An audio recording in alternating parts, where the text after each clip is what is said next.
io adesso do immediatamente la parola a Enrico Fontana, direttore di Libera, per l'ultimo intervento della tavolata. Io spero che ci sarà poi anche il tempo magari per interventi dal pubblico. Comunque, grazie a tutti. Grazie a voi. Oggi a Roma il procuratore della Repubblica Giuseppe Pignatone è stato ascoltato dalla Commissione parlamentare antimafia e il procuratore Pignatone ha raccontato, documentandolo, come nella mia città ci sia una presenza significativa di capitali di provenienza illecita. Ha aggiunto Pignatone: non bisogna sottovalutare la capacità di intimidazione delle mafie, anche senza ricorrere alla violenza, perché è una violenza che può essere spesso occulta. Ha ancora aggiunto: in questi ultimi 2 anni è stato sfatato il mito che le organizzazioni mafiose non esistono a Roma. Non sentitevi soli. Non sentitevi. Cortesemente non sentitevi soli. A Roma, ha raccontato sempre il procuratore capo della Repubblica, quando è arrivato, le misure di prevenzione, cioè quelle finalizzate ad individuare i tesori, i patrimoni, le ricchezze delle mafie, che nella mia città riciclano ingenti capitali, si era all'anno 0. Pensate, 3 misure di prevenzione. In 2 anni sono diventate 56.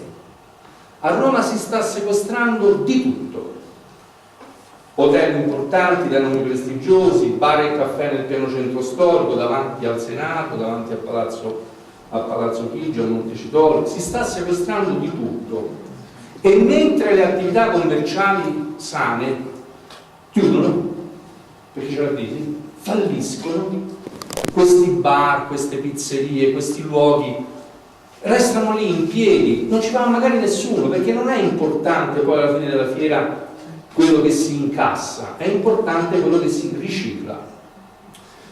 Racconta Pignatone, questo mito sfatato delle mafie che a Roma non esistono, che a Roma appunto sono stati individuati e sono stati portati a processo 2 clan mafiosi a cui è stato contestato il 416 bis. Questo accade ad Ostia, cioè sul litorale romano, e non è un caso che tutta l'area del litorale, dalla provincia di Roma giù fino alla provincia di Latina, sia quella più interessante per gli investimenti dei capitali di provenienza mafiosa. Non è un caso che l'unico comune sciolto per mafia finora della mia regione, Nettuno, sia un comune costiero. Non è un caso che a Formia e a Gaeta ci siano ogni settimana arresti. Guardate, non arrivano sulle pagine nazionali, ma appunto lo suggeriva prima bene Maurizio Chianese, attenzione a mettere insieme i singoli episodi, non arrivano, ma un continuo di sequestri, di arresti. L'ultimo, una banda, un gruppo riconducibile al clan Bardellino, poi riemergono questi nomi che tra Formia e Gaeta faceva estorsione, racket, pizzo nei confronti degli imprenditori, e tra le forme di racket che avevano messo in cantiere c'era quella dell'accesso gratuito e garantito, neppure più i soldi, capite? L'accesso gratuito e garantito alla migliore struttura ricettiva turistica della costa, a 5 stelle, dove loro potevano entrare quando volevano senza mai pagare nulla. Non sentitevi subito.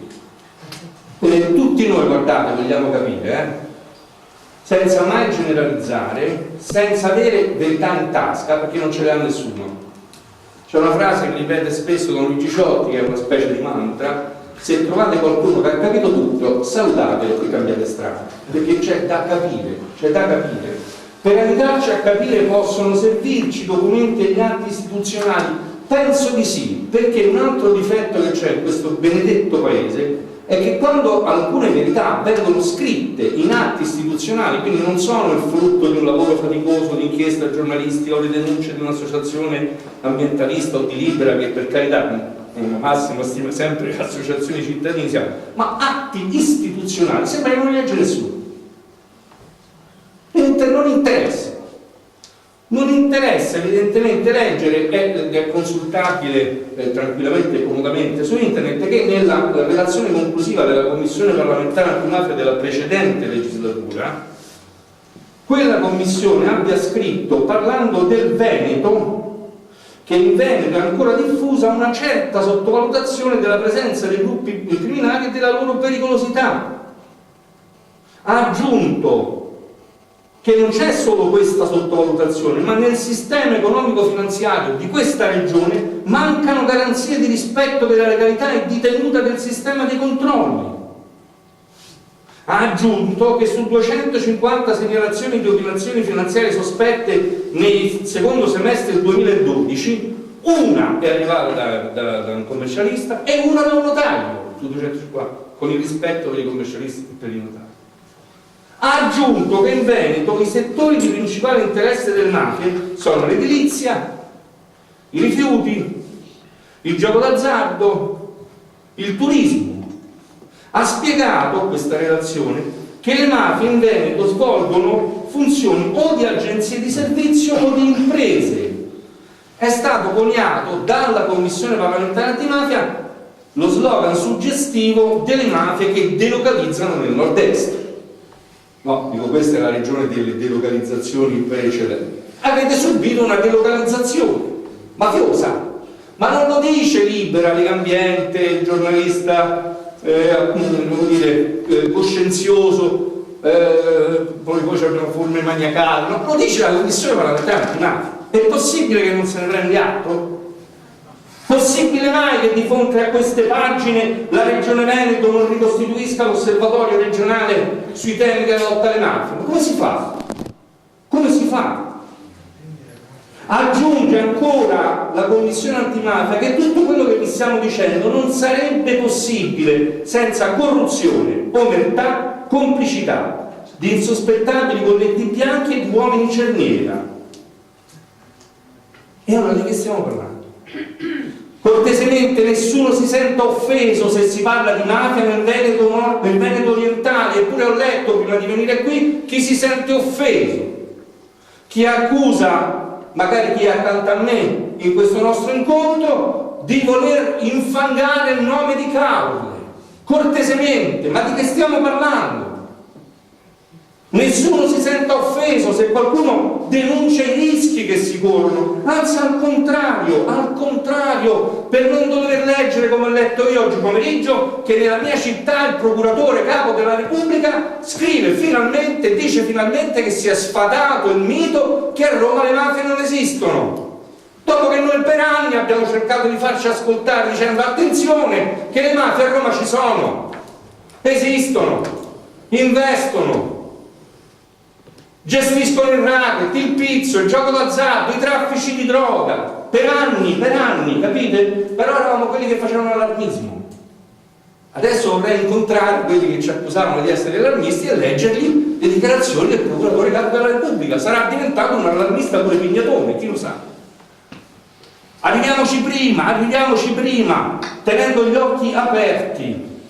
Ma del resto è stato lo stesso prefetto di Venezia, Domenico Cuttaia. Vedete, voi avete la fortuna di avere a Venezia un prefetto che viene da un'esperienza come quella di Brindisi, in cui si è misurato con questi temi, sa leggere i segnali che vengono dal territorio, quando accende i riflettori sul fatto che si moltiplicano gli incendi dolosi ai magazzini, agli escavatori, perché sono fenomeni che chi è abituato a misurarsi con le organizzazioni mafiose sa leggere, sa cogliere.